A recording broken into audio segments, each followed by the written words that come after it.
So,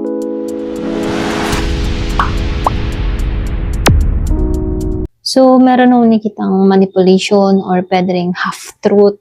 Hindi siya naging tunay. So, ibig sabihin, marami tong mga panlilin lang na ginawa sa'yo, okay?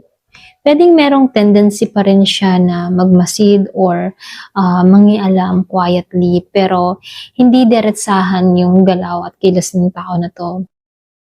So, nakikitaan ko rin dito, no?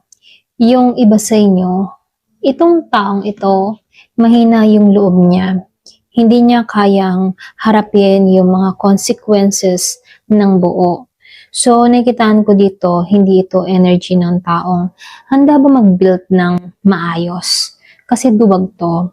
So, nakikitaan ko lang din dito sa Two of Cups, ano.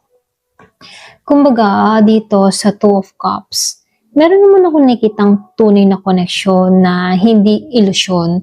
Pero, kailangan meron kang tanggalin muna or ayusin sa energy mo.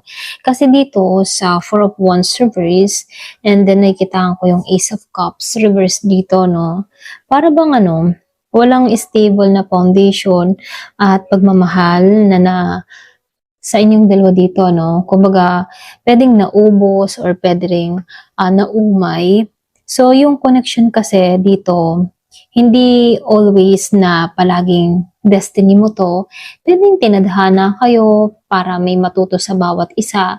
Alam mo yung kanta ng pinagtagpo pero di tinadhana. Yun yung title ng kantang yun, okay? So, nakikitaan ko dito, parang ganun yung istorya dito, no?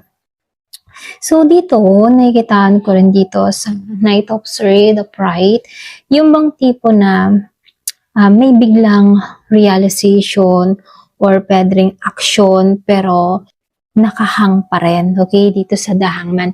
Kumbaga dito, yung sign ng pag-alis ng stuck or stagnation dito, no, hindi ito magtatagal. Ito lang nakikita ko. Kumbaga, merong mga desisyon na mangyayari na mapuputol na yung tali sa inyong dalawa, okay?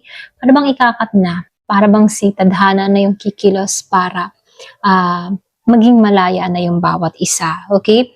So, dito, nakikitaan ko dito, oo, meron naman din posibilidad na tuluyan ng isara yung tadhana ng chapter na ito. Hindi dahil walang pagmamahal, kundi dahil hindi na ito balance, hindi ito stable, at hindi rin ito healthy.